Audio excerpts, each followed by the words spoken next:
come la gente.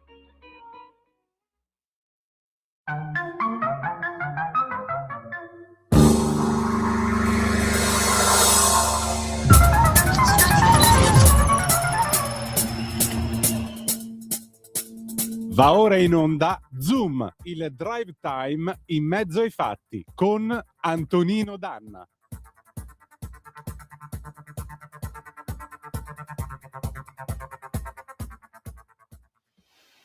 Antonino, buonasera. Ciao Natalia, grazie. Stamattina mia zia Lina, che era la sorella maggiore di mio padre, se n'è andata. Mia zia ha dedicato la sua vita a insegnare, insegnava matematica nei licei in Sicilia, aveva rifiutato la carriera accademica per poter andare a dedicare la sua vita in mezzo ai ragazzi, ed è quello che ha fatto tutta la vita e l'ha fatto con impegno e con passione, perché se non c'è passione non potete fare niente. Era una donna che rappresentava al meglio, io credo, le caratteristiche di questa famiglia, cioè era capace di perseveranza, di coraggio e di dignità. E insegnando mi ha insegnato una cosa anche qualche giorno fa, quando ci siamo visti, ahimè, l'ultima volta. Alle persone noi possiamo dire che le vogliamo bene in tanti modi. Lei l'ha fatto con 5 parole: avevo tanto desiderio di vederti. E questo vi dimostra che famiglia è dove c'è questo, dove c'è questo desiderio di essere qualcosa, di essere insieme, dove c'è amore, dove c'è riconoscersi tutti quanti dentro la stessa storia.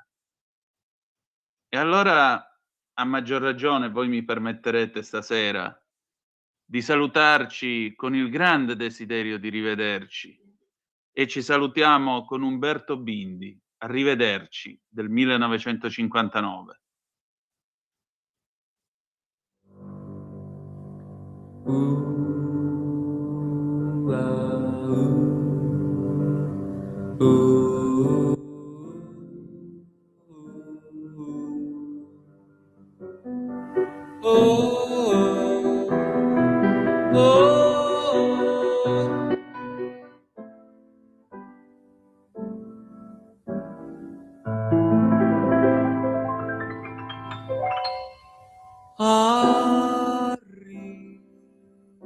Arrivederci,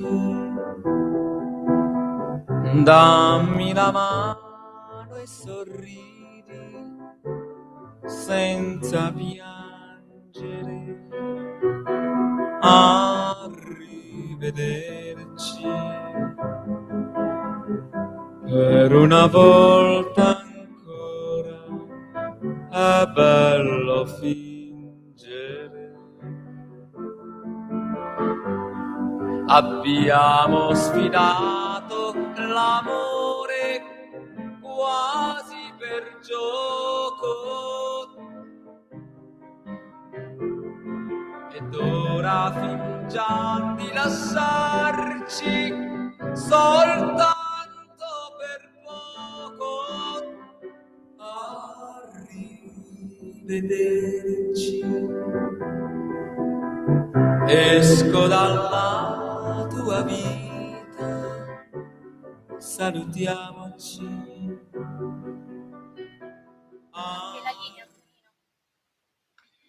Grazie Natalia. Amiche e amici miei, ma non dall'avventura, buonasera. Siete sulle magiche onde di Radio Libertà. Questo è Zoom, il drive time in mezzo ai fatti. Io sono Antonino Danna e questa è la puntata di oggi, lunedì 12 gennaio dell'anno del Signore 2026. È la numero 1113 di questa trasmissione. Cominciamo la puntata ricordandovi, come sempre, date il sangue, in ospedale serve sempre, salverete vite umane, chi salva una vita umana salva il mondo intero. Secondo appello, radiolibertà.net, fesso chi non lo legge, perché vi perdete un bellissimo giornale online dove ci sono i Liberamente, il direttore responsabile Giovanni Sallusti, gli Autodafè di Giulio Cainarca, la rassegna stampa di Semivarin, le videopillole e molto altro ancora. Quindi radiolibertà.net is the place to be. Ma adesso vi ricordo come sempre 340-670-9659 se volete mandarci le vostre zappe o WhatsApp che dir vogliansi, oppure 0292947222 quando lo dirò io. Nel frattempo però, signore e signori, è tornato lui. Ancora una volta implacabile come sempre, riecco con molto gusto il pescio di Pierluigi Magnaschi. Vai pure Natalia.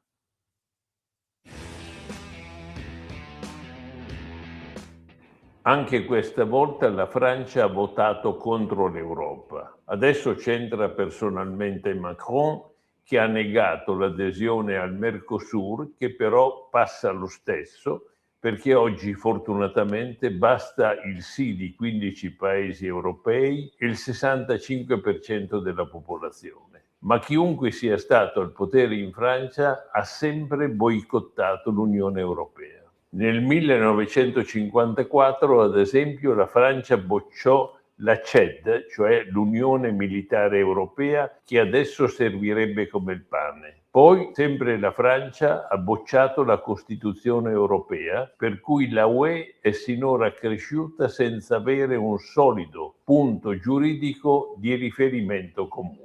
Adesso sempre la Francia tenta di appropriarsi di quel poco di politica estera di cui dispone la UE e ha tentato pure, dopo 27 anni di tentativi infruttuosi, di bloccare anche l'apertura della UE ai paesi del Mercosur, cioè Argentina, Brasile, Paraguay e Uruguay, che farà crescere a 700 milioni di persone il mercato libero dell'Europa.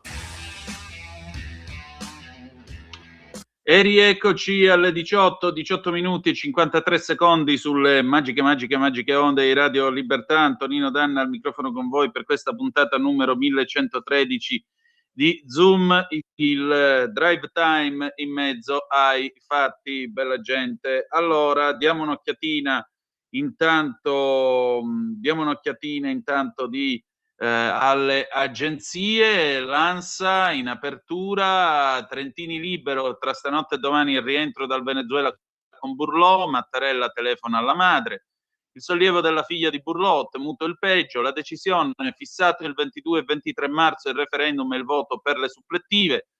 L'Iran, proteste e sangue, almeno 648 morti, Teheran, situazione sotto controllo, convocati gli ambasciatori europei. Atleta iraniano rifugiato in Italia, noi sportivi, voce del popolo. E poi dall'uccisione di Max Amini, il mio Iran insofferente alla repressione, intervista a Asti Die, no all'intervento di Trump, la comunità internazionale levi la sua voce. Andiamo a dare anche un'occhiata alla BBC. La BBC apre ovviamente con un filo diretto tra gli ascoltatori e i colleghi, i giornalisti appunto della BBC, e naturalmente le persone pongono delle domande. Per esempio, intanto c'è chi chiede se l'Iran sostanzialmente è in grado di diciamo così, è in grado di ricevere aiuto in tempi abbastanza rapidi, oppure quante armi sono ancora a disposizione dell'arsenale militare iraniano. E poi ancora abbiamo le ultime notizie, appunto. Ad Iran Human Rights, batte la BBC, almeno 648 manifestanti sono stati uccisi, questo secondo appunto questa ONG. Ci sono anche 9 persone sotto l'età degli anni 18. In migliaia sono rimasti feriti da quando le proteste sono cominciate il 28 di dicembre, e ieri il gruppo americano Human Rights Activist News Agency ha detto che i morti sono 544. Comunque tra i 500 e i 600 più o meno, potremmo dire circa 600 morti di sicuro. Qual è la situazione? La situazione è che dopo tutto questo lago di sangue, Trump ha detto che gli americani stanno valutando delle opzioni molto forti per poter intervenire in Iran. Il ministro degli esteri iraniano Aranchi, che comunque ha un canale di dialogo con Steve Witkoff, l'inviato speciale del presidente Trump, dice noi siamo come opzione preferenziale, vogliamo un dialogo diplomatico con gli Stati Uniti d'America e anzi vorremmo fare un accordo sul nucleare, ma se ci attaccherete noi siamo comunque pronti alla guerra.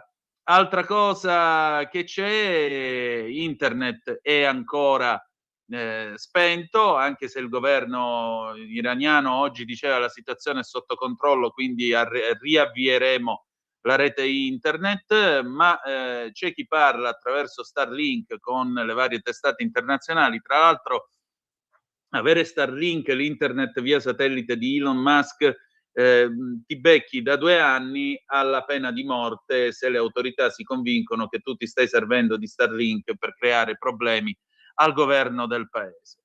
Tra l'altro sapete che oggi pomeriggio, anzi stamattina, sono stati convocati gli ambasciatori di Regno Unito, Germania, Francia e Italia, che sono stati cazziati dal ministro degli esteri iraniano, il quale ha dichiarato che no, questi sono i video che vi diamo noi, li dovete dare a Tajani, li dovete dare ai vostri ministri degli esteri, perché in realtà le manifestazioni civili e pacifiche che si sono verificate sono state infiltrate da americani e israeliani e quindi noi abbiamo dovuto reagire. E comunque il vostro appoggio ai manifestanti è un'ingerenza nella sicurezza interna del paese. Ci credono pure quando le sballano così grosse.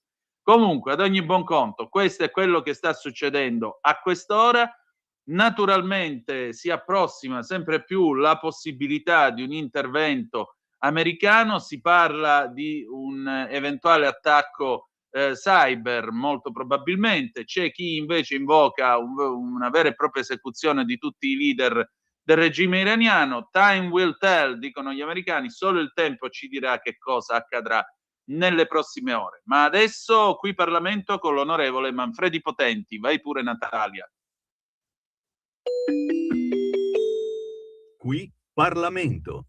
Ringrazio Presidente, l'occasione mi è gradita in questa discussione generale per rappresentare alcuni punti di vista del nostro partito che orgogliosamente sta sui territori e orgogliosamente rappresenta fior di amministratori che altri nella storia della Repubblica si sarebbero sognati di avere, l'ultimo dei quali ha riscosso evidentemente un credito coltivato nel corso degli anni sul proprio territorio, e faccio riferimento ovviamente al buon Luca Zaia, ma ce ne sono tantissimi altri.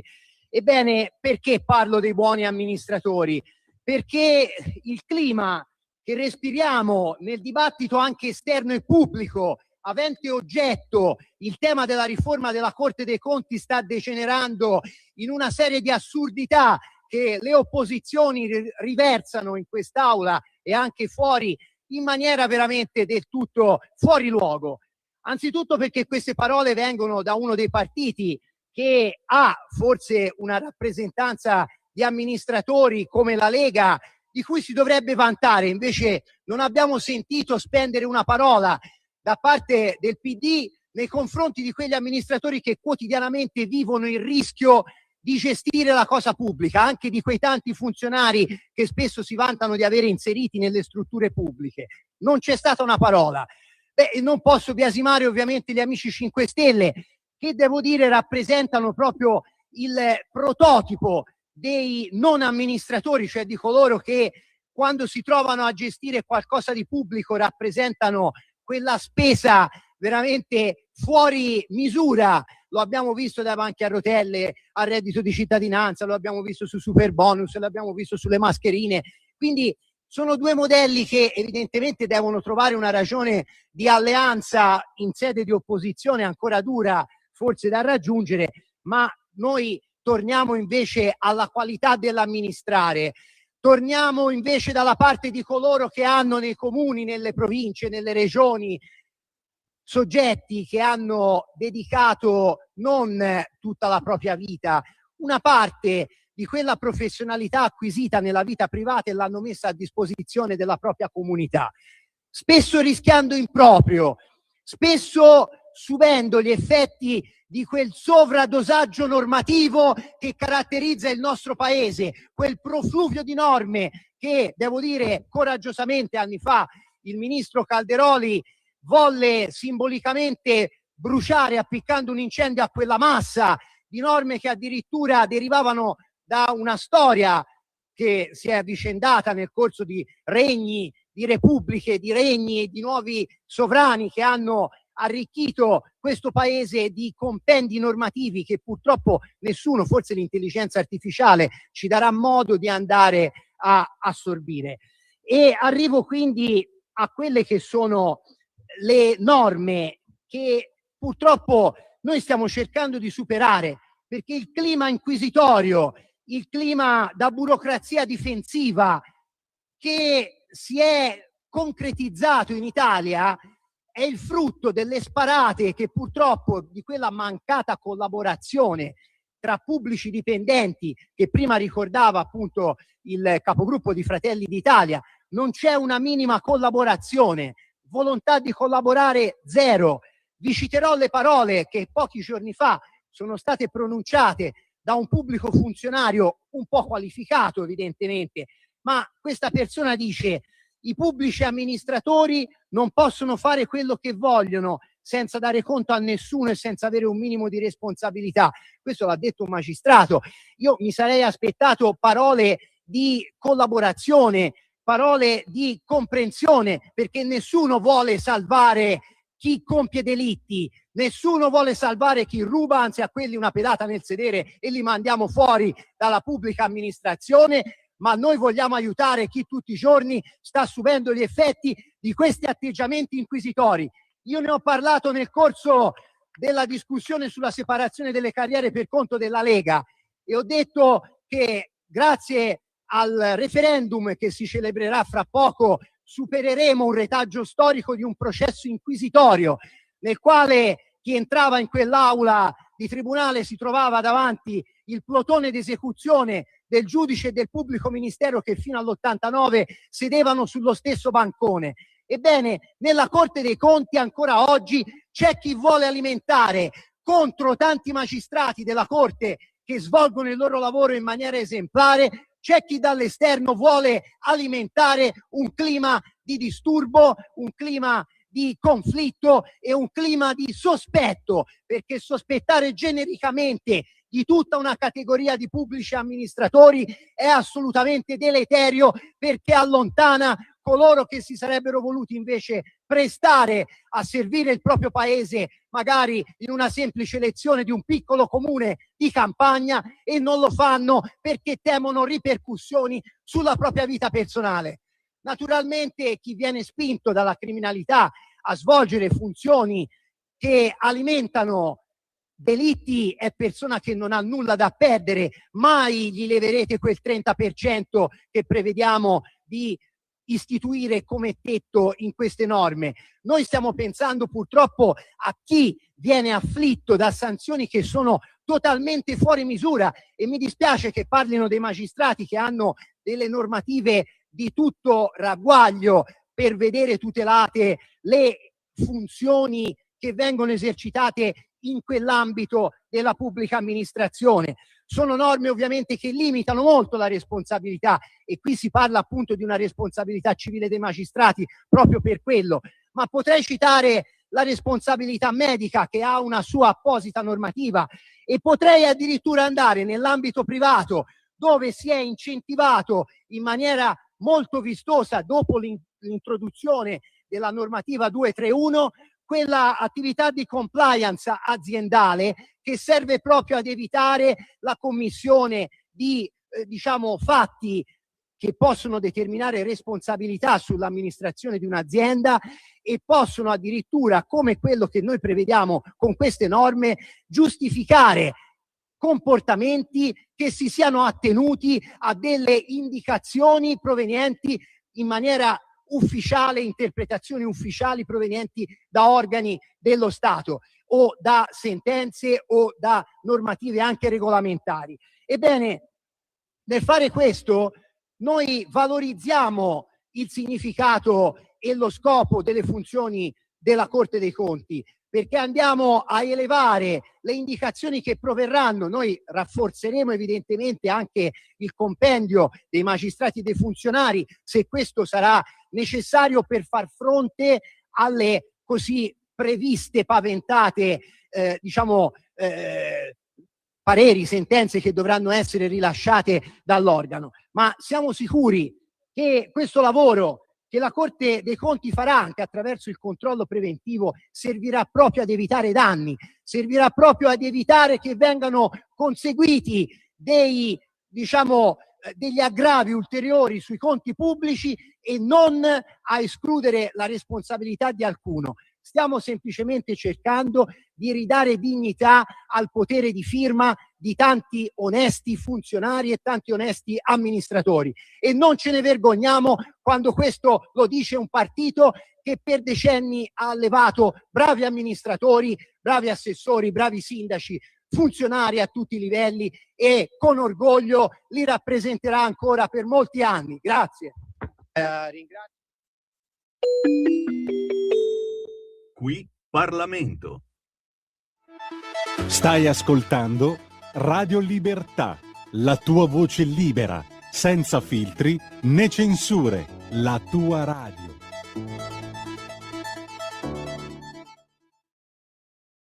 Lo amiamo perché ci offre sempre le cose più buone e naturali. Linea Alberto Acerbis. Problemi respiratori, tosse, raffreddore, tosse secca, tosse grassa. Abbiamo il prodotto che ti può aiutare. Bronco Free, la soluzione bevibile alla bava di lumaca, timo, verbena, altea, papavero e marrubio. Un insieme di erbe e di prodotti che aiutano a sciogliere il catarro e a favorirne l'espettorazione in maniera naturale. La tosse è un meccanismo espulsivo naturale che il nostro organismo mette in atto quando all'interno delle nostre vie respiratorie entrano virus, entrano batteri, entrano sostanze che il nostro organismo ritiene dannose. Come fare per calmare la tosse? Bisogna sciogliere il catarro e favorirne l'espettorazione attraverso un mucolitico naturale. La bava di lumaca, infatti, attraverso gli enzimi litici in essa contenuti, aiuta a sciogliere appunto il catarro e aiuta la sua espulsione. Abbiamo un'offerta straordinaria per voi stamattina. Se dite ascolto Radio Libertà e chiamate lo 030 68 40 408, 3 flaconi di Bronco Free a 59 euro, e se dite ascolto Radio Libertà voi non pagate le spese di trasporto e in più avete uno splendido omaggio. Chiamate adesso 030 68 40 408.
E rieccoci alle 18:36 minuti e 57 secondi sulle magiche onde di Radio Libertà. Antonino Danna al microfono con voi per questa puntata numero 1113 di Zoom. Avete ascoltato Piero Piccioni o Ruggero Doleau del 1974, sì, il ruggito del leone. Noi dal film Finché c'è guerra c'è speranza, noi ci auguriamo che a ruggire sia il leone dell'Iran al più presto. Molto bene, allora, molto bene. A giudicare dalle notizie sanguinose e sanguinarie che arrivano, ora pare che mercoledì cominceranno le esecuzioni in piazza dei rivoltosi da parte del regime. Questa è la civiltà della Repubblica Islamica, non la civiltà dell'Iran o Persia, che dir vogliasi, la quale invece accumula 5.000 anni di storia e risale a Ciro il Grande. Se avete fatto il classico, qualcuno di voi si ricorderà anche l'Anabasi, bellissimo romanzo, sì, romanzo, non è un romanzo, è la narrazione da parte di Senofonte di questa marcia di rientro dopo la guerra contro i persiani fino ad arrivare sulle coste turche. C'è questa scena finale commovente con i soldati dell'esercito greco che dall'alto della rupe vedono i Dardanelli e finalmente il grido irompe in tutti: Thalata, Thalata, il mare, che vuol dire che finalmente si arriva a casa.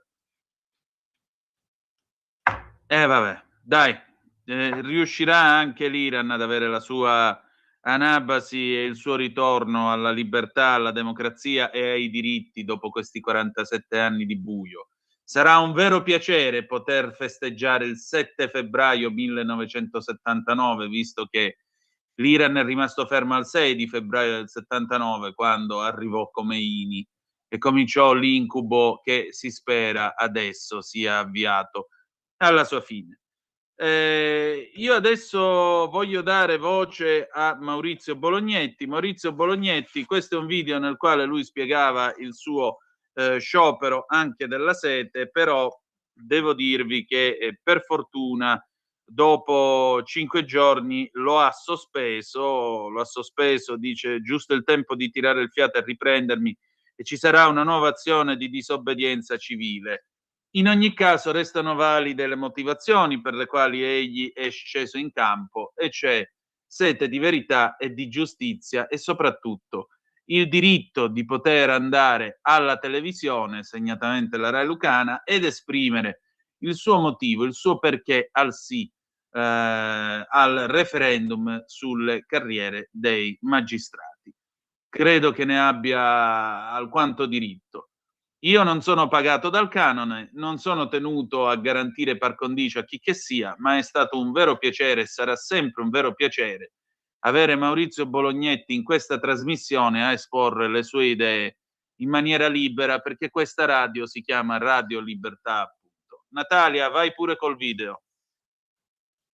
Che secondo me è bene che scenda lentamente affinché l'idratazione avviene lentamente, perché se la fai scendere veloce la elimina subito e quindi ha meno possibilità di idratarsi. Questa è la mia opinione. Allora, io ringrazio la nostra infermiera che per la premura e per l'attenzione che ci sta riservando, che mi sta riservando. Carmela, veramente grazie, avete sentito la sua voce poco fa.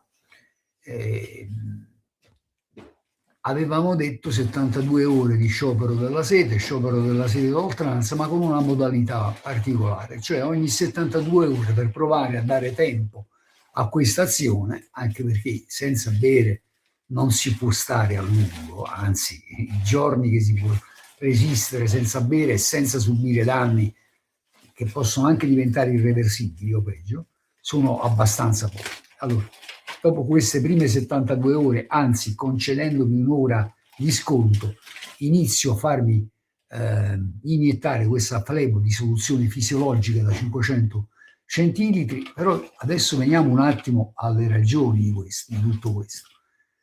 Stiamo dicendo che fame e sete di verità, di democrazia, di giustizia, di libertà, di conoscenza. E in particolare, mentre in queste ore, a proposito, perché una parentesi vorrei aprirla, il regime degli Ayatollah di Teheran sta mostrando il suo vero volto, per chi non l'avesse ancora capito: 50 morti, 2000 arresti, hanno bloccato internet, hanno bloccato le telefonate, cioè è una cosa, una mattanza, e probabilmente un'altra mattanza si annuncia. Chiudo parentesi. Qualcuno si indignerà per questo? Qualcuno scenderà in piazza? No, perché sapete, non ho visto molte manifestazioni su questi aguzzini che governano l'Iran e che soffocano un anelito di libertà che c'è da parte di quel popolo. Ma per quanto riguarda questa azione, ora voi sapete che insomma la questione è quella anche della riforma della giustizia, sicuramente, del diritto alla conoscenza e del poter conoscere per deliberare da parte dei cittadini di questo paese. Però io vi invito a riflettere, perché in particolare a questo punto vorrei focalizzare l'attenzione su un aspetto che è emerso in questi 3 mesi. Cosa? Ma a voi sembra normale che una commissione parlamentare, che avrebbe anche un ruolo importante, che si chiama Commissione parlamentare di vigilanza dei servizi radiotelevisivi, al di là di questa vicenda, non si riunisce da 1 anno e mezzo? E la cosa non provoca, ma non dico un minimo di indignazione, nessun tipo di reazione. Eppure ormai la stiamo denunciando da settimane e da giorni. Ed è quella stessa commissione che, interrogata e ripetutamente interrogata, intanto lo dico a Carmela che se vuole può procedere, ripetutamente interrogata, ha evitato accuratamente di rispondere. Da 1 anno e mezzo lor signori non si riuniscono. Non voglio entrare nel merito perché secondo me sarebbe fin troppo avvilente le ragioni per cui questo sta accadendo. Però questo me lo consentite di poterlo dire? Me lo consentite di poterlo dire? Gliel'hai procurato l'alcol? Non gliel'hai procurato? Allora lo faccio da solo, dai, faccio da solo. Vai a prendere l'alcol. Avevamo dimenticato l'alcol. Allora stavo dicendo che non è normale tutto questo, no? Che per 1 anno e mezzo chi viene chiamato a rappresentare un'istituzione della Repubblica Italiana, una commissione parlamentare, non la onori, perché non viene onorata nella misura in cui quella commissione di fatto è paralizzata. Allora questa azione va avanti, comunque continua, almeno per ora, per rivendicare quello che è un principio fondamentale di ogni democrazia, perché poi non possiamo meravigliarci perché la negazione dei diritti nasce anche grazie a questo, di alcuni diritti. L'assenza di conoscenza è pericolosa, l'assenza di conoscenza e il diritto alla conoscenza fanno rima con democrazia. Nella misura in cui non c'è rispetto di questo diritto, non c'è democrazia. E allora sì, magari vorremmo anche parlare della riforma dell'ordinamento giudiziario e dire la nostra. Abbiamo, come sapete, tra gli interlocutori un servizio pubblico radiotelevisivo sordo ad ogni tipo di sollecitazione. A mo' di provocazione, nel primo pomeriggio ho pubblicato una foto di un film documentario, Arcipelago Gulag, tratto dalla trilogia di Solzhenitsyn. Invece di Arcipelago Gulag ho l'impressione che qui facciamo Arcipelago Rai, e magari come consulente chiamiamo il dottor Cosentino. Non se la prenda, dottor Cosentino. Io chiudo qui perché sono abbastanza stanco. Ringrazio Carmela. I 500 cc di soluzione fisiologica sono partiti. Diciamo che questi sono... potremmo definirli 500 centilitri, centilitri dico bene, di democrazia, di verità, di libertà, di giustizia, di conoscenza, che alimentano la... Si sarà otturato una vena.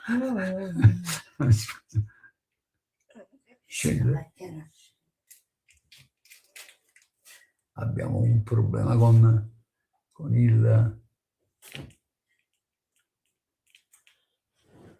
Sta uscendo però... Torna indietro. Torna indietro, sì. Forse mi devo stendere? Dici che mi devo stendere è meglio? No. Va bene, allora io vi devo salutare perché qui abbiamo una cosa, insomma, che è un po' delicata da fare. Grazie, ci sentiamo, se Dio vuole, domani. Non capisco perché. A te la linea, Antonino.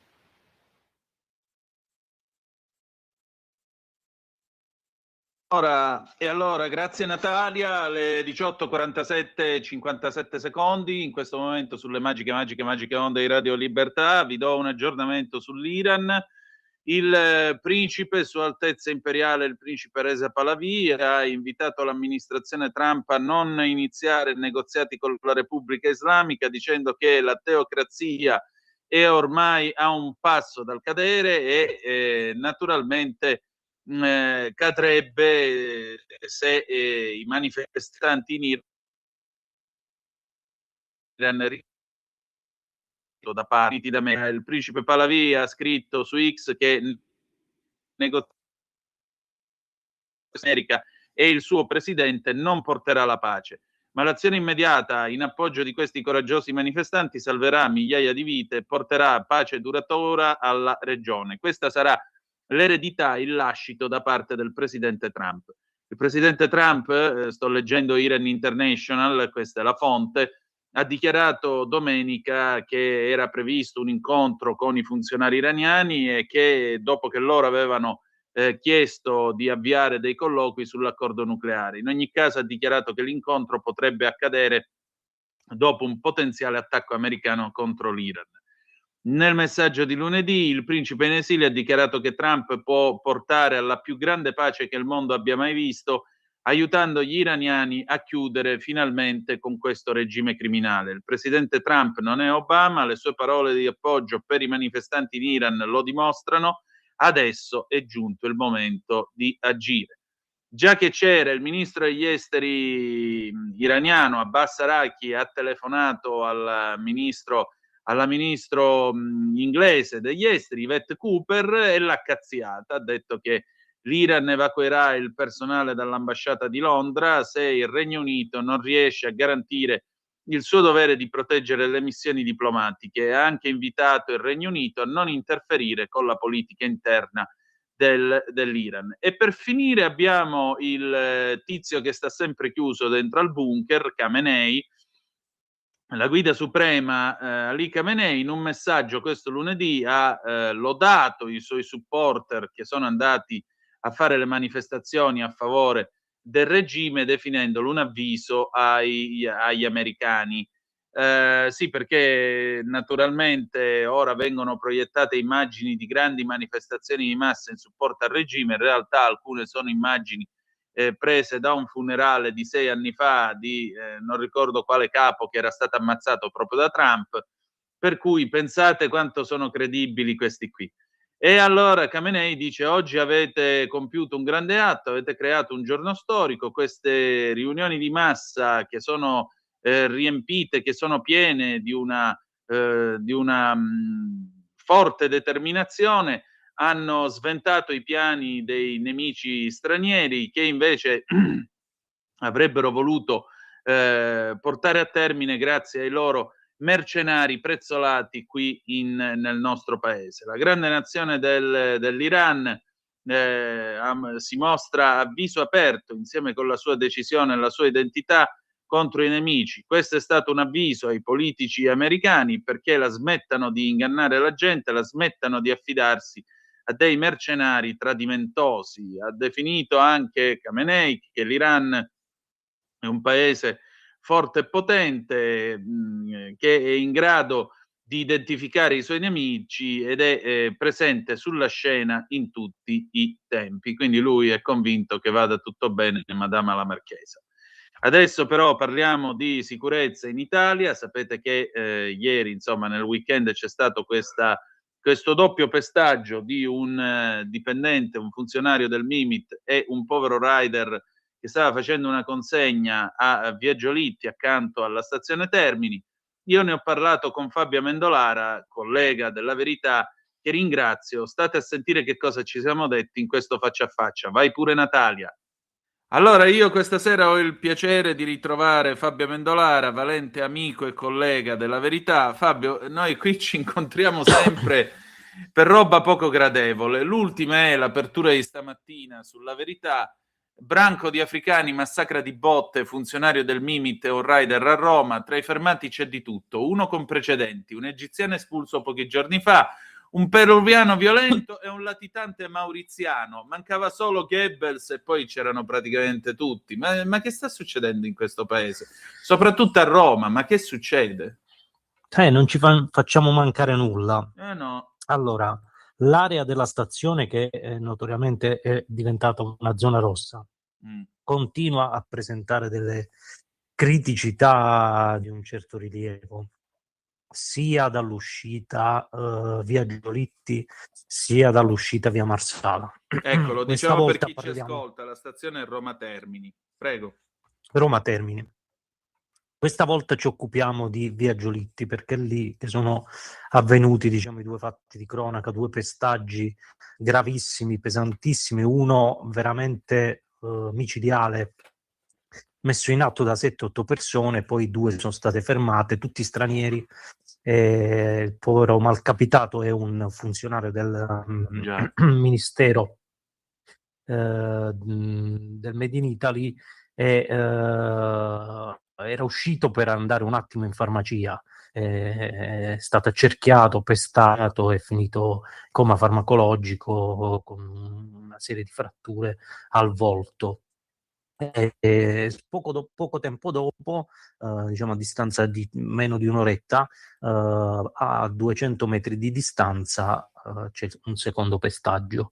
Questa volta tocca a un rider tunisino, aveva appena effettuato una consegna, anche lui viene agganciato, accerchiato, pestato, gli va un po' meglio, finisce in ospedale ma non in coma farmacologico, è riuscito a parlare con gli agenti che indagano, ha fornito un identikit, una descrizione diciamo dell'aggressione, che è servita poi a individuare questi almeno due degli aggressori, 2 tunisini come lui che hanno una sfilza di precedenti di polizia.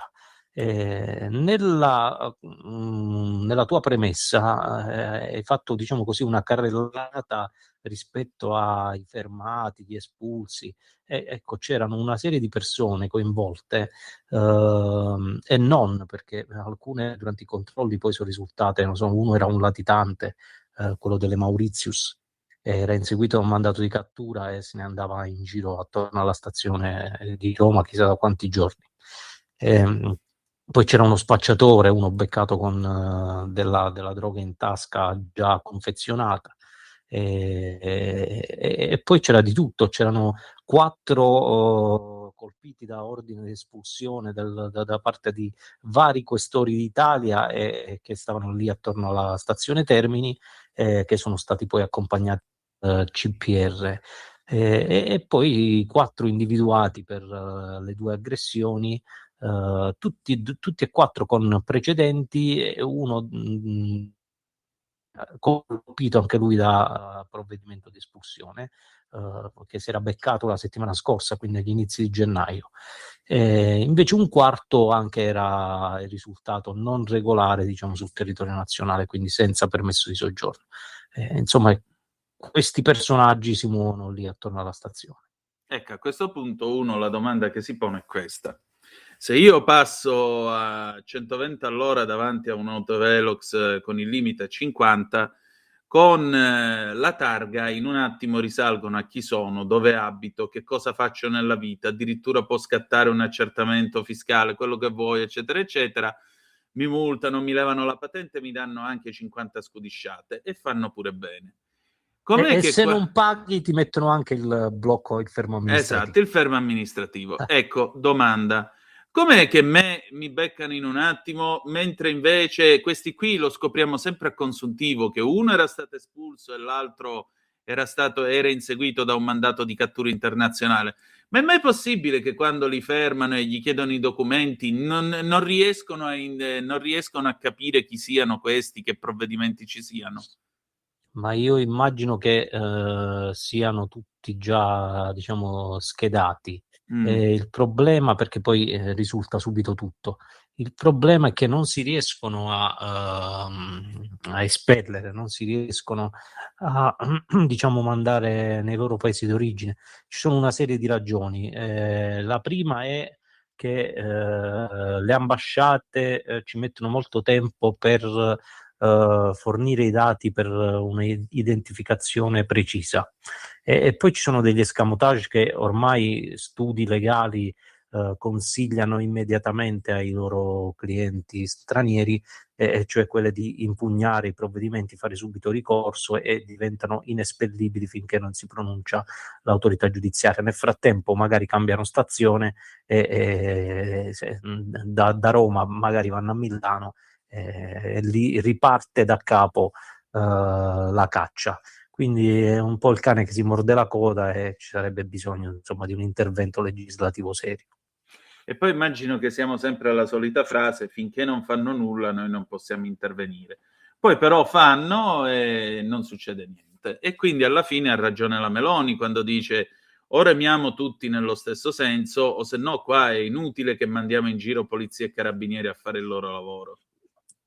Ma non riusciamo a remare tutti nello stesso senso, perché c'è, ormai è venuto a galla, è risaputo, è incontestabile, e c'è una frangia ampia della magistratura che è ideologizzata, che è schierata non a difesa dei diritti diciamo, di queste persone, che sarebbe anche qualcosa di più nobile, ma è schierata contro il governo, e quindi qualsiasi azione va bene pur di contrastare i provvedimenti diciamo del governo Meloni. Ecco, giusto tanto per chiarire le idee. Ma di questo passo sto paese non andrà da nessuna parte. Allora davvero dobbiamo andare quantomeno a votare sì al referendum sulla separazione delle carriere. Abbiamo visto anche le azioni, le ultime operazioni, diciamo, di propaganda da parte del Comitato per il No, come dire, anche sostenute dall'Associazione Nazionale Magistrati. La Meloni le ha bollate, ma gran parte della maggioranza le ha bollate come delle mistificazioni della realtà, e poi basta veramente fare 2 verifiche su Google per capire che effettivamente il messaggio, o come dire, non sta proprio sui binari. Sì, che poi voglio dire, io mi chiedo sempre una cosa: ogni volta interviene l'ANM, che certo non è diciamo orientata nello stesso senso del Presidente del Consiglio, e allora mi dicono: alla RAI è nato dopo più di 50 anni un sindacato di destra. Quando è che nascerà una corrente di destra nella magistratura? Ma c'è una corrente di moderati, però è chiaro che se il reclutamento avviene in un certo modo, se come dire, è un discorso molto ampio, se dalle università si parte con ottenere certe informazioni che poi diventano una sorta di vademecum per tutta l'attività professionale, tutta la vita professionale, è difficile poi invertire la rotta. Certo, chiaramente. Senti, che cosa ci possiamo aspettare? Ci vogliono altre norme contro queste bande di maranza, oppure è giunto il tempo di rivedere seriamente il meccanismo delle espulsioni? Allora, bisogna rivedere il meccanismo delle espulsioni, rivedere come dire, i meccanismi che permettono i ricorsi pretestuosi, che non è possibile che si debba mantenere, che debba restare sul territorio italiano una persona che viene considerata da forze di polizia, questura, prefettura e anche magari al primo vaglio dell'autorità giudiziaria da espellere, e invece poi presenta un ricorso per la richiesta di asilo e debba restare qui finché non arrivi una decisione definitiva. Possiamo fare queste cose in videoconferenza, come si fa con i collaboratori di giustizia o chi sta all'estero, e quindi intanto viene espulso e poi ti fai il tuo ricorso, partecipi al tuo ricorso in videoconferenza e magari te lo paga il tuo paese, la tua ambasciata o tu stesso, perché hai deciso tu di far valere un tuo diritto. Altrimenti diventa un po' come dicevamo, il cane che si morde la coda. E poi servono degli strumenti anche per proteggere le forze di polizia, che non devono sentirsi, abbiamo visto quello che è accaduto a provvisionale, non devono sentirsi a rischio non solo di un procedimento penale, un procedimento disciplinare, ma anche di anticipare magari le spese per un risarcimento danni, che poi magari una sentenza d'appello andrà a trasformare e ad annullare o addirittura a ribaltare. Quindi qualche altro intervento, insomma, è necessario. Molto bene. Fabio, allora io ti ringrazio del tuo tempo e buon lavoro, al piacere di risentirci presto. Grazie a te e ai radioascoltatori. Sempre più liberi con La Tua Radio è il nuovo sito che mette in prima pagina opinioni, firme, notizie, uno sguardo nuovo e originale sui fatti che ci circondano. Il nuovo quotidiano online. Semplicemente radiolibertà.net.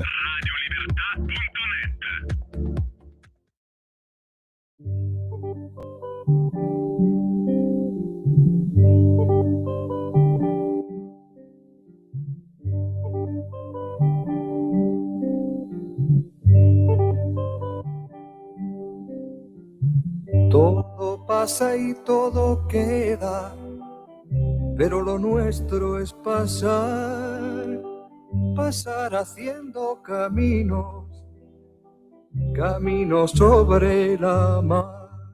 Nunca perseguí la gloria, ni dejar en la memoria de los hombres mi canción. Yo amo los mundos sutiles, ingrávidos y gentiles, como pompas de jabón. Me gusta verlos pintarse de sol y grana, volar bajo el cielo azul, temblar súbitamente y quebrarse. Nunca perseguí la gloria. Caminante, son tus huellas el camino y nada más.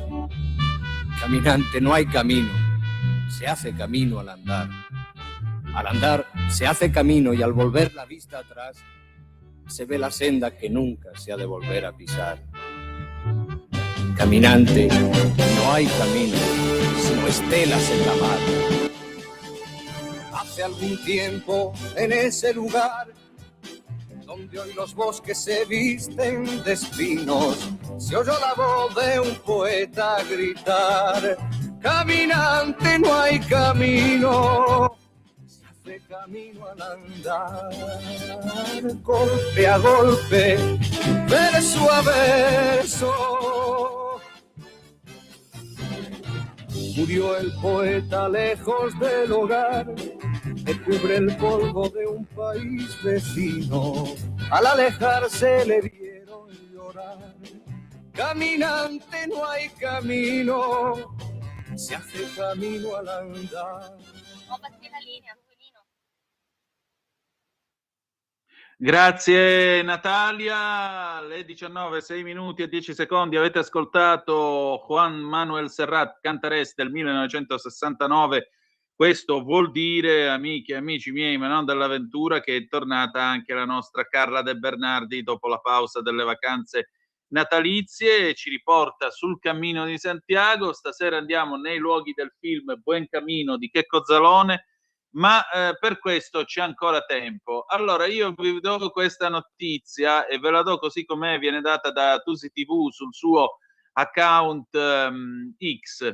Pare che in Iran si stiano verificando degli improvvisi cali del servizio GPS, il GPS, quello che usiamo tutti per orientarci, ma che serve per esempio per orientare i droni, per orientare gli aerei, cioè in realtà è un'attrezzatura militare che viene usata anche a scopo civile. Questo significa che qualcosa forse succede mentre noi stiamo parlando. Per adesso io non ho altre informazioni in merito, quindi prendetela con le molle. Comunque sappiate che 18 minuti fa Tusi TV ha battuto questo tweet. Nel mentre abbiamo anche la ministra degli esteri inglese che risponde a Abbas Araki, il ministro degli esteri iraniano, e a quanto pare lei ha detto direttamente che il governo iraniano deve immediatamente porre fine alla violenza, rispettare i diritti fondamentali e le libertà e garantire la sicurezza dei cittadini britannici. Beh, ovviamente lei è ministro del Regno Unito e quindi si occupa prima di tutto della sua gente. Mi sa che ormai ci stiamo avvicinando più alla resa dei conti che ai discorsi diplomatici. Tra l'altro, perdonate, ma quanto è inane in un momento del genere parlare di diplomazia, questo, quello, ma qui ormai mi pare che le chiacchiere stiano a zero dopo quasi 700 morti e oltre 2000 e passa persone in galera e tutto il resto. Per cui nel frattempo abbiamo Mosca che sentendo ormai il rischio di perdere un prezioso alleato nell'area, ecco qua, in una conversazione, scrive Lanza, in una conversazione telefonica avvenuta oggi tra il segretario del Consiglio di Sicurezza Nazionale russo Sergei Shoigu e il suo omologo iraniano Ali Larijani, le parti hanno concordato di continuare i contatti e coordinare le loro posizioni per garantire la sicurezza. Lo rende noto il Consiglio di Sicurezza russo ripreso dall'agenzia. Mosca inoltre condanna quelli che definisce tentativi di ingerenza negli affari interni dell'Iran. L'ha detto il segretario del Consiglio di Sicurezza Nazionale russo Sergei Shoigu in questa conversazione col suo omologo Ali Larijani iraniano, col quale ha parlato delle proteste che scuotono la Repubblica Islamica. Ecco, allora abbiamo capito chi è che sta dalla parte dei cattivi. Va bene, adesso noi mandiamo in onda questo colloquio con la nostra Carla De Bernardi, andiamo sulle orme di Buoncamino di Checco Zalone, alla fine ci salutiamo con Franco Franchi e Volano del 1974, appuntamento domani alle 18:05 trattabili sulle magiche onde di Radio Libertà con Zoom, il drive time in mezzo ai fatti. Vi ha parlato Antonino Danna, buonasera. E allora questa sera torna Carla De Bernardi. Buon anno cara Carla, grazie del tuo tempo ancora una volta. Stasera andiamo sulle orme di Buoncamino, il film campione di incassi di Checco Zalone. Tu come l'hai trovato? Io l'ho visto 2 volte, la prima mi sono divertita, la seconda mi sono molto divertita. Addirittura 2 volte, niente di meno. Sì, perché ho portato un amico a vederlo. E mi sono stradivertita perché la prima volta mi erano sfuggite delle cose, perché mentre il film va non puoi fare il fermo immagine come fai alla televisione, no? Con Netflix, e quindi mi erano sfuggite delle cose. Devo dire che io e tutta la comunità dei pellegrini ne stiamo parlando e è piaciuto a tutti. Mi è piaciuto perché non banalizza il cammino, non lo santifica, perché non c'è niente da santificare del Cammino di Santiago, e lo fa vedere bene, fa vedere dei posti dove siamo passati tutti e quindi c'è anche l'emozione di rivederli. E poi ci sono dei sentimenti, cioè, poi sai, io faccio anche la scrittrice, quello è il tipico arco narrativo del, come si chiama, il viaggio dell'eroe, no? Che si apre con un conflitto, poi dopo c'è tutta una parabola ascendente fino al climax, dopodiché si scioglie in un finale liberatorio e che riconcilia tutti. Mm. Io non direi, non farei spoiler, Sì. per cui diciamo cosa succede. Diciamo solo che quest'uomo vanesio, rozzo, ricco, che conosce soltanto gli orologi di lusso, che sta organizzando una festa per i suoi 50 anni, che in confronto cioè, sull'esempio dei faraoni, a un certo punto si trova a dover fare una scelta di vita, perché la figlia è partita per il Cammino di Santiago e non ha lasciato detto niente, e lui la va a cercare. E quindi c'è questo cammino che si snoda proprio dalla partenza. La ragazza si trova a Saint-Jean-Pied-de-Port, vedi, che Sì. è la stazione di partenza di un trenino a Eccola scartamento qui. ridotto che va da Saint-Jean, che è ai piedi dei Pirenei, ancora in Francia, è un paesello francese basco, simil basco, molto carino, su un fiume. Adesso non mi ricordo il nome del fiume, però nel mio libro ovviamente l'ho scritto. E va come si chiama, al servizio di accoglienza pellegrini, dove peraltro si affaccia dalla porta una mia amica che si chiama Monica Spirò, che è una francese che è, dal 2008 a pochissimo tempo fa, ha lavorato lì come accoglienza Ah, pellegrini. però. Cosa succede? Quando arrivi lì a Saint-Jean, tu vai all'ufficio, c'è sempre un sacco di gente, aspetti il tuo turno, ti registrano, nome e cognome, anche perché se ti succede qualcosa si deve sapere che sei sul cammino, no? Per cui Certo. ti registrano documenti, eccetera, ti danno la famosa concia, la conchiglia di San Giacomo, che poi è quella delle Capesante, però c'è Sì. sopra una croce rossa, una croce templare, chiamiamola così, e poi ti danno la famosa credenziale che è questo documento a leporello. Sai, leporello abbiamo già detto cos'è, Sì. no? È una carta che si piega a fisarmonica, quello è proprio il leporello. Non so se c'entra con il leporello di Mozart. Sai che Non leporello saprei. nel Don Giovanni dice: Madamina, il catalogo è questo delle Sì. donne che amò il padron mio, e poi sciorina 400 qui, 300 là, in Spagna sono già 1300. Forse proprio leporello è proprio questo sciorinare un elenco. Non lo so, andrò a vedere se per caso Mozart si è ispirato al leporello.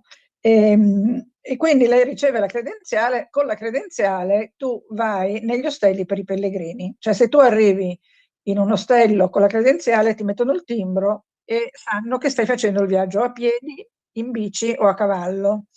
Se arrivi con un mezzo elettrico o a benzina di qualsiasi tipo, non puoi dormire negli ostelli per pellegrini. Puoi andare in locande, puoi andare in case private, puoi andare in alberghi, ce ne sono anche di stralusso sul Cammino di Santiago, ci sono dei 5 stelle. Sai che in Spagna ci sono i Parador, no? Che sono Sì. questi alberghi di lusso che sono statali. Mm. A Comunque Santiago sì, ti c'è confermo che il leporello si chiama così perché è il catalogo che tiene in mano Leporello ecco, nel Don vedi, Giovanni. vedi. Per inciso, il Don Giovanni di Mozart è una delle mie opere preferite, insieme al Requiem di Mozart, che non a caso, questo me lo spiegò Riccardo Muti durante un incontro agli Amici della Scala. Lui, cose che noi appassionati ma non musicisti, musicologi, non cogliamo. E lui disse: fate caso che l'attacco del Don Giovanni, che è un'opera buffa, chiamiamo, ma tragica, è lo stesso attacco in re minore del Requiem. E infatti se tu ascolti l'attacco del Requiem di Mozart e l'attacco di Don Giovanni, a parte sapere che sono tutti e due in re minore, che non è fondamentale, ma sentirai che sono identici. E il Don Giovanni di Mozart resta una delle opere più, per me che sono una melomane scatenata, è una delle opere più belle, è una delle 3 opere italiane di Mozart, no? Perché lui scrive Così fan tutte, Don Giovanni e Figaro, e quindi era molto amante dell'Italia, il nostro amico Ludwig, che sai che venne a Milano, sai che io divago sempre, per cui dal Cammino di Santiago siamo arrivati a Mozart, che arriva a Milano nel Settecento sotto Maria Teresa d'Austria, e alloggia a Milano per periodi molto lunghi. E quindi era appassionato di Milano e abitava, scusami, prudo un occhio, nella canonica, se così si può chiamare, di San Marco, della chiesa di San Marco, in via San Marco a Milano. E lì c'è anche una lapide che lo ricorda. Vabbè, ripartiamo sul cammino. Ecco, da Saint-Jean-Pied-de-Port. E con questo leporello non si legge perché è scritto in piccolo, ma sopra l'orologio sulla destra c'è il nome in basco di Saint-Jean-Pied-de-Port. Non so se tu riesci a leggere. Bane Garazzi? Bane Garazzi, esatto, è il nome di Saint-Jean in basco. E questa è proprio la stazioncina di Saint-Jean. Arrivi qui, prendi il trenino, arrivi lì col trenino a scartamento ridotto da Bayonne e da lì parte il cammino. Quindi rifugio dei pellegrini, credenziale e come si chiama? E Concia. Non so se l'altra volta l'abbiamo già detto, perché io non riesco a ricordarmi tutto quello che ho già detto. L'abbiamo già detto. Ecco, tu dimmi se l'abbiamo già detto, ma forse abbiamo altri ascoltatori che non c'erano l'altra volta e forse qualcuno che c'era l'altra volta magari gli fa piacere anche sentire le stesse cose, perché insomma, se non hai fatto il cammino di Santiago e riuscire a immaginarselo non è poi così facile, no? Certo. Perché non ne hai l'esperienza, ecco. Ecco, questa è la famosa mappa che ti avevo mandato anche l'altra volta. Questa qui fa vedere come se tu riuscissi a girarla in orizzontale oppure a mettere la parte sotto sopra, vai ancora di 90, ecco, vedi? Si vede che in alto, no, andava bene prima. Allora, aspetta. Gira verso destra. No, ecco così. Vedi? Ci sono due strade. Allora, in alto ci sono 3 strade, come si chiamano? Rosse. Sì. 4 strade rosse. 3 che arrivano dalla Francia, tutte e 4. Le 3 di sinistra, prima, seconda e terza, entrano a Roncisvalle, nei Pirenei. Sì, eccola qua, Roncisvalle. Ed è quello che ho fatto io. Io ho fatto anche l'altro. L'altro invece arriva da Arles, quindi dal sud della Francia, dalla Provenza, e entra nei Pirenei a Passo del Somport.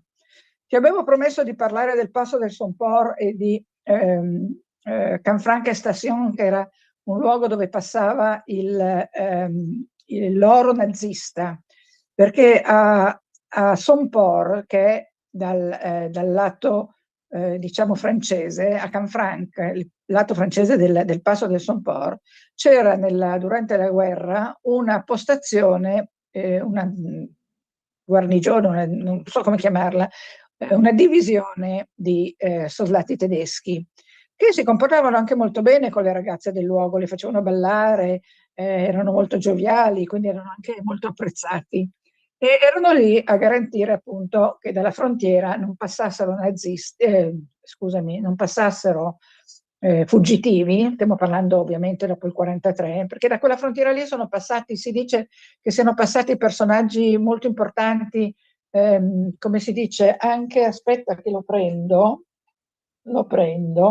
perché, no, questo è quello di Assisi, perché si dice che siano passati di lì Chagall e altre persone di questo tipo.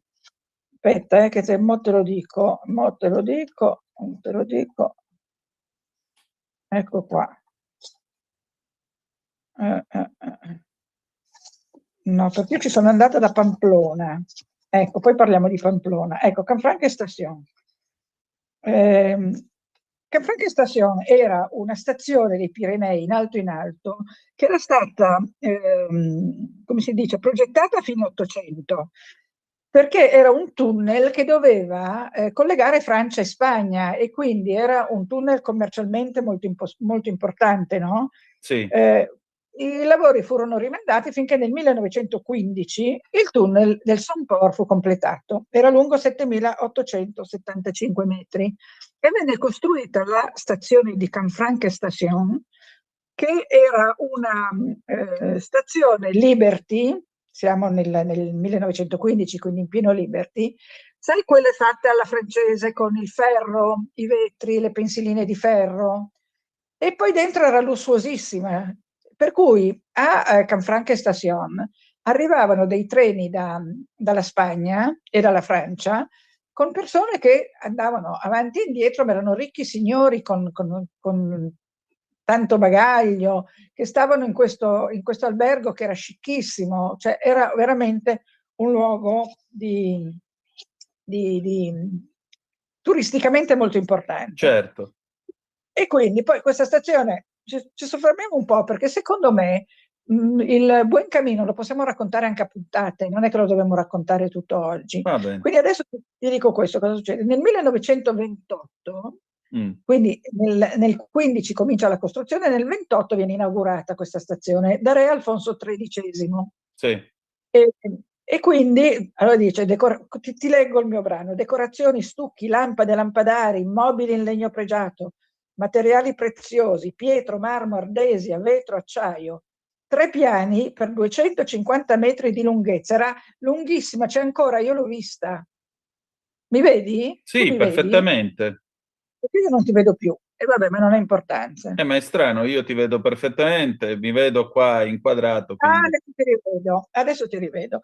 Allora, ti dico, io l'ho vista questa stazione che quando sono andata io, era il 2008, era in disuso. Adesso mi dicono che ha ripreso l'antico splendore, quindi è stata tutta restaurata ed è diventata di nuovo, perché Canfranco è un luogo di villeggiatura, quindi la gente andava lì in villeggiatura, capisci? Allora, i treni che arrivavano erano in legno, gli interni erano sontuosi, eccetera, eccetera, eccetera. Nella stazione c'era appunto questo albergo di lusso, quindi c'era in parte la stazione e in parte questo albergo. Nel 1936, siamo in piena guerra civile, direi, no? Sì, certo. Il tunnel fu chiuso per impedire che arrivassero aiuti alla resistenza spagnola attraverso il tunnel dalla Francia, quindi è stato bloccato il tunnel e la stazione fu abbandonata fino al 1940. Ascoltami bene. Sì. Nel 1940 Jonathan Diaz, si chiama così, io questa cosa l'ho trovata frugando molto nel web, perché non è una storia famosa. Jonathan Diaz, francese di padre spagnolo, scoprì nel 2000 delle carte con un timbro che lo incuriosì. I documenti parlavano di lingotti d'oro. Diaz li mise in una valigia, li portò in Francia, lui era francese di padre spagnolo, e portò in Francia a disposizione degli storici, cioè voleva capire cosa fossero questi documenti. Per fortuna non li ha buttati via, cioè ha capito che questo timbro era qualcosa di importante. Infatti si trattava dell'oro nazista. Facciamo un passo indietro. Durante la Seconda Guerra Mondiale Francisco Franco mantenne una, come si dice, una posizione di non belligeranza, un po' sui generis, perché in cambio degli aiuti, aspetta che qua mi suona una sveglia, ricevuti dalla Germania durante la guerra civile, inviò in Germania il wolframio, un materiale indispensabile per blindare i carri armati e per costruire i cannoni. Il wolframio veniva dalle miniere della Galizia. Quindi Franco, per ringraziare i tedeschi che l'avevano aiutato durante la guerra civile, gli manda il wolframio per i loro tank e per i loro come si chiama, cannoni. La Spagna, in cambio di questi aiuti strategici che manda in wolframio, riceve poi dalla Francia, dalla Germania, un'enorme quantità di oro nazista proveniente dal bottino sottratto agli ebrei. Quindi la Germania manda in Spagna un sacco di oro. Quest'oro partiva dalla Germania, passava in Svizzera, in Francia attraverso il valico di Bellegarde sur Valserine, poi in Spagna attraverso il Somport. Dal lato della Francia occupata, perché stiamo parlando in quel momento lì della Francia di vicino, c'era un gruppo di soldati dell'SS, membri della Gestapo a Canfranc, che risiedevano proprio nel Grand Hotel della stazione. Per cui c'era questa dogana di Canfranc, c'era il lato francese, il lato spagnolo, dal lato della Francia occupata c'erano questi soldati della Gestapo.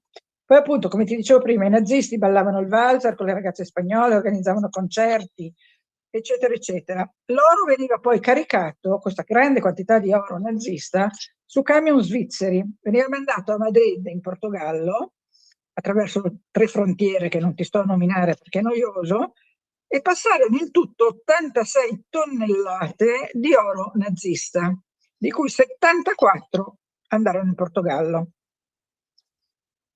Allora, e vabbè, e questa è la storia dell'oro nazista. Poi però c'è uno storico che si chiama Riccardo Galtier, ricorda che degli ebrei in fuga dalla Germania passarono di lì a centinaia, diretti o a Lisbona o in altri, o Algeciras, per poi passare in Africa del Nord.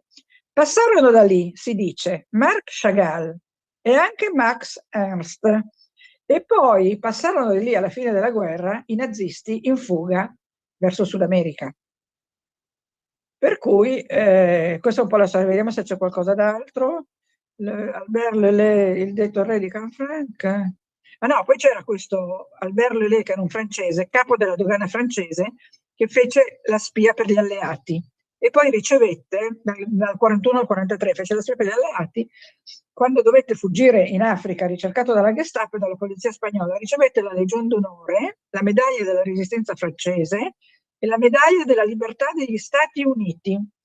Poi non è finita, perché nel 1970 crolla un ponte, il ponte delle Stanghè, dal lato francese. Il tunnel fu chiuso definitivamente.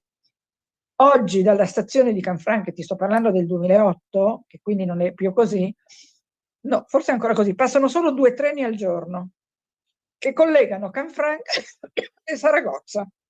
Quindi puoi arrivare a Canfranc oggi e ti fermi lì, perché il tunnel è chiuso dal 1970, puoi arrivare solo da Saragozza. Ecco. Poi dicevo, nel 2008 l'anniversario della stazione si celebra ogni anno nella speranza un giorno di riaprirla, e l'hanno riaperta, Nino. Quindi se qualcuno vuole andare a fare una vacanza in Spagna, va a Saragozza, che peraltro è una città bellissima, e da lì si porta a Canfranc e Stazione, che è un villaggetto. Io mi ricordo che avevo dormito in una locanda che aveva come insegna una specie di pedrito, una locanda semplicissima, proprio con le camere che sembravano camere di un convento in legno, proprio una piccola baita. E quindi torniamo a quello che dicevamo. Quindi a Saint-Jean, eravamo a Saint-Jean, cominci e vai su per i Pirenei. Vai su per i Pirenei e nel film, cosa che io l'altro giorno non ti ho fatto vedere, e purtroppo non ho la foto, perché io ho perso tante foto di quel viaggio lì. Non so perché. No, lo so perché una memoria esterna mi si è bloccata e quindi ho perso un sacco di materiale, ma a metà del passo di Roncisvalle, quando arrivi in alto, e nel film si vede benissimo il passo di Roncisvalle, si vede tutta la gente che sta camminando per il passo, e poi non ti dico la scenetta comica che avviene sul passo, ma poi arrivano tutti a questa Virgen del Camino, che è una Madonna abbastanza alta, sarà alta 2 o 3 metri, in cima a una collinetta, che è la Virgen del Camino, quindi è la Madonna che protegge i camminatori. E nel film proprio si vede questa scena. Da lì in poi scendi verso Roncisvalle, passi dalla fontana di Rolando, perché c'è proprio la fontana di Rolando, e poi arrivi a Roncisvalle. A Roncisvalle ci siamo già andati l'altra volta, quindi sai che ho dormito Sì. in una collegiata, che sono andata a visitare la tomba di Remunia e del re, come diavolo si chiamava il re, non me lo ricordo. Remunia me la ricordo, perché Remunia sarà poi quella che sempre nel film si vedrà che ha fatto costruire un ponte. Allora, dopo Roncisvalle, credo che tu abbia una immagine in cui si vedono 2 pellegrini che camminano e si vede Santiago 790 chilometri. C'è prima un cartello con scritto Roncisvalle e poi 2 pellegrini e un altro cartello con scritto Santiago 790 chilometri. Ahimè no, in questa parte che mi hai mandato, in questo gruppo di foto no. Però ho i camminatori nella meseta, ho i pellegrini nella meseta. Più avanti la meseta, molto molto più avanti. No, cioè, io ero sicura di avertela mandata. Si vedono proprio 2 cartelli segnaletici stradali, sai? Roncisvalle e Santiago. No, sei sicuro di non averla? In questo gruppo di foto che hai mandato no, non c'è. Allora non c'è. Comunque, lì poi da Roncisvalle si scende su un paesello che si chiama Zubiri e lì la discesa è tosta, e mi viene da dire a tutti quelli che vogliono partire per il cammino di ricordarsi di portarsi le bacchette da sci praticamente, quelle sai, telescopiche, perché servono moltissimo in salita e in discesa, ma non è tanto quello, è che scaricano il 20-30% del peso dello zaino. Quindi se tu hai le bacchette ti senti molto più leggero, il peso in teoria è lo stesso, ma tu ne percepisci, è un po' come la sicurezza percepita, il clima percepito. Esatto. Esatto. E comunque nelle discese tipo quella che da Roncisvalle va a Zubiri è molto utile avere le bacchette, perché rischi di cadere, magari di slogarti una caviglia, e certi lo fanno per snobismo, no? Cioè, figurati se io vado con le bacchette. E vabbè, non te le portare, se poi ti accorgi che ti sono servite, le puoi sempre comprare per strada. E quindi poi si va e si arriva a Pamplona. A Pamplona c'è un albergo che si chiama, è l'albergo dove stava Iruna. Hemingway, La Perla. No, Iruna è il bar. L'albergo non credo di averti mandato la foto perché non ce l'ho. Comunque l'albergo La Perla è quello dove dormiva Hemingway quando era a Pamplona per la festa di San Firmin, no? E anche qui ci sono 2 scenette divertenti del film che non anticipo, ma a Pamplona succedono 2 o 3 cose divertenti. Molto. Lui naturalmente è un ricco signore, non va all'ostello, va nell'albergo di Hemingway e fa una discreta figuraccia culturale, e invece poi c'è il bar Iruna o Irugna, dove io sono andata a mangiare la sera che sono arrivata a Pamplona, e lì tutto ricorda Hemingway, c'è persino una statua di Hemingway. Ecco, questo qui. è il caffè. Vedi? Eccolo, vedi? C'è proprio l'angolo di Hemingway, si chiama. E sotto si vedono delle persone che frequentavano quel bar, che poi era frequentato anche dai vari toreri, no? Durante la fiera di San Firmin. E lì tutto evoca Hemingway, e tra l'altro è molto bello perché è tutto in legno, ottone, con i tavolini proprio da bistrò, le pareti piene di bottiglie, è veramente un posto suggestivo. A Pamplona c'è un bellissimo ostello, questo l'ho già detto l'altra volta, me lo ricordo, comunale, e poi da Pamplona parti e vai in una località che si chiama l'Alto del Perdón. Io non so se te l'ho mandato, perché dell'Alto del Perdón qui dove c'è la Cruz de Hierro? No, la Cruz de Hierro è molto più in là.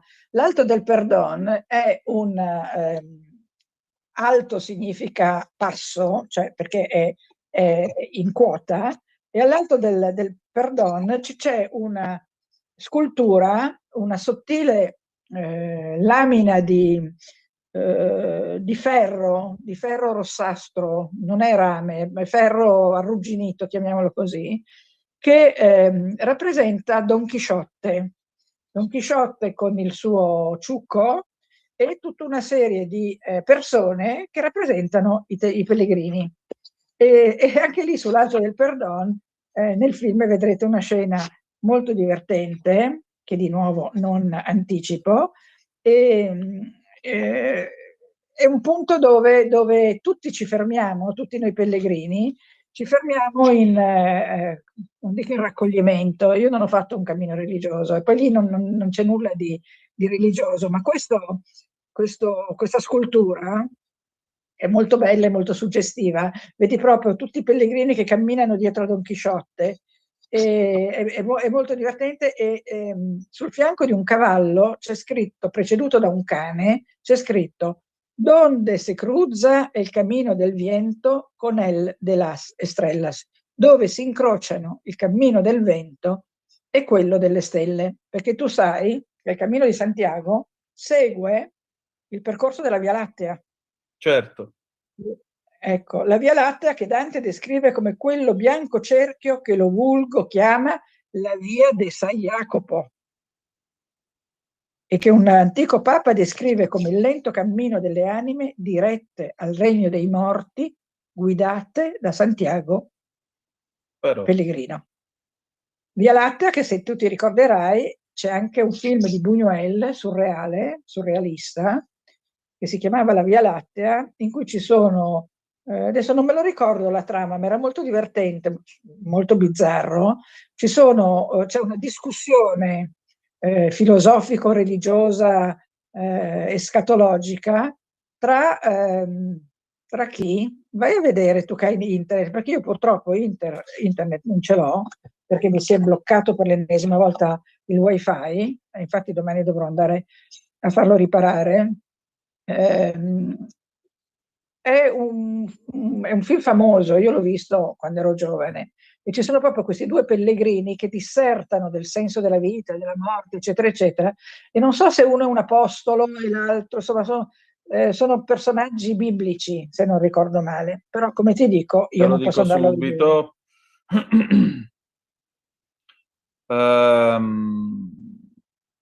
Bla bla bla, due pellegrini, vedo qui, sulla divinità di Gesù Cristo, parlano, alla fine i due pellegrini raggiungono la Spagna.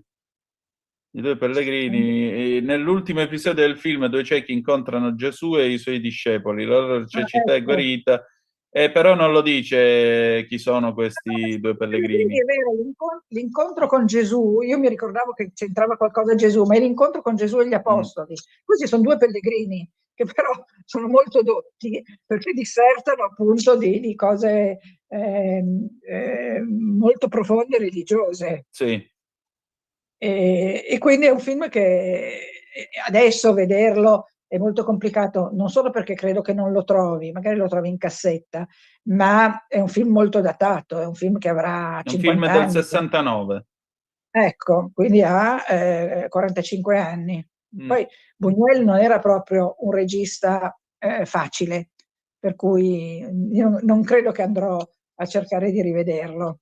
E quindi, come ti dicevo, da Pamplona si va all'Alto del Perdón, e c'è un'altra cosa da dire, che a parte che vabbè, in tutte le cittadine c'è un Calle Mayor, cioè c'è la strada principale che è quella che attraversa il paese, anche nelle cittadine grandi, anche in Pamplona c'è sempre il Calle Mayor, e molte cittadine piccole, tipo Zubiri per l'appunto, sono state salvate dall'abbandono del cammino, perché non c'era più niente, non c'era attività, i giovani scappavano, i vecchi morivano, i giovani scappavano e questi paesi stavano morendo. Quando è stato riaperto il cammino dopo la seconda guerra mondiale, se non ricordo male fu proprio Francisco Franco a rilanciarlo, posso sbagliarmi ma forse no, perché aveva capito che poteva essere una cosa importante anche per il PIL spagnolo. Il Cammino di Santiago è una voce importantissima del PIL spagnolo e ha rivitalizzato tutti questi paeselli. Ti dico, per esempio, Zubiri è un paese di poche case, ma il fatto che ci passi il cammino vuol dire che ci sono dei bar, ci sono delle locande, eccetera. E quindi ecco, riprendi un attimo la mappa, così ti faccio vedere cosa succede quando uno ha finito. Aspetta che io ce l'ho nel libro, quindi la posso seguire sul libro. Ecco qua. Ecco. Sì, anche perché abbiamo ancora 6-7 minuti. Vabbè, ma tanto avremo tutto il tempo poi di continuare, no? Ecco la mappa. Saint-Jean-Pied-de-Port, devo pigliare la cosa di ingrandimento per leggere i nomi. Ah, ecco perché non lo riesco a leggere, perché al contrario. Allora, vabbè, ecco, Roncisvalle, Pamplona e poi si arriva a Puente la Reina.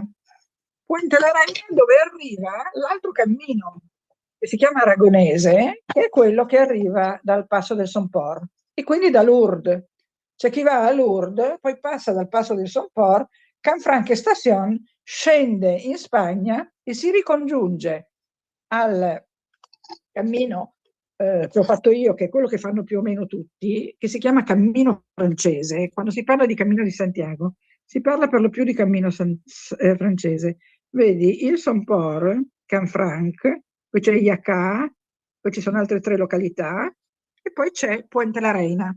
Puente la Reina è, nel film lo si vede molto bene, Puente la Reina, perché c'è un'usanza a Puente la Reina. E l'usanza è di attraversare il ponte a piedi nudi.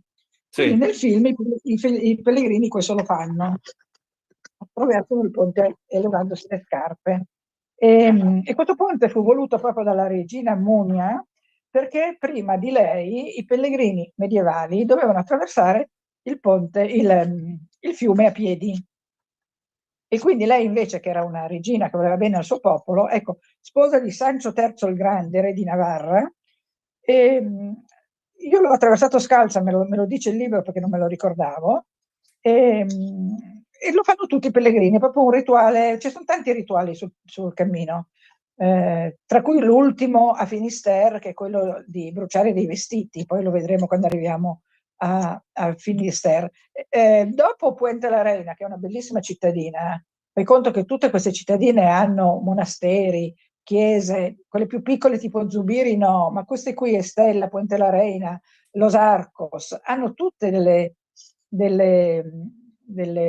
monumenti medievali bellissimi. A Estella, che è una delle città più belle che ho attraversato, e sicuramente la più bella insieme a Pamplona di questa prima parte del cammino, c'è il, come si chiama? Eccolo C'è qui, una il chiesa, ponte. la chiesa di San Roman. Ecco, questo è il ponte. No, non è questo il ponte. Te ne ho mandato un'altra di un ponte. Te ne ho Vediamo un mandato attimo. un'altra di un ponte.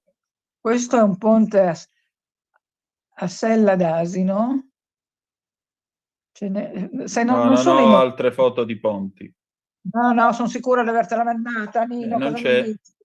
Aspetta che controllo. Vabbè, dici che non te l'ho mandata e ti credo, te la manderò la prossima volta, no? Perché non è questo il ponte di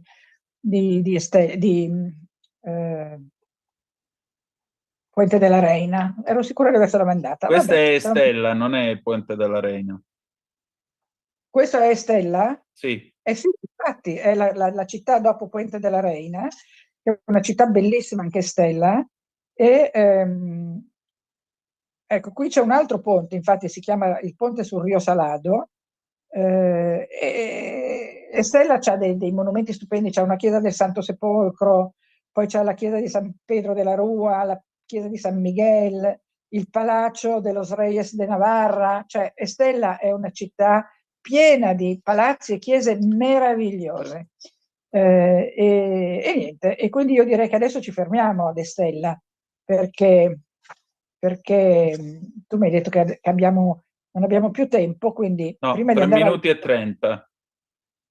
Ok, allora da Estella si va, dopo averla visitata, perché quello che fai durante il cammino è anche visitarle le città, non è che tu arrivi e siccome stai facendo il cammino passi dentro come una furia, no? Sì. Cerchi di visitare le città che, come ti dico, hanno queste meravigliose chiese medievali, questi monumenti, questi palazzi. Qui appunto a Estella c'è il palazzo dei re di Navarra, mica una stupidaggine.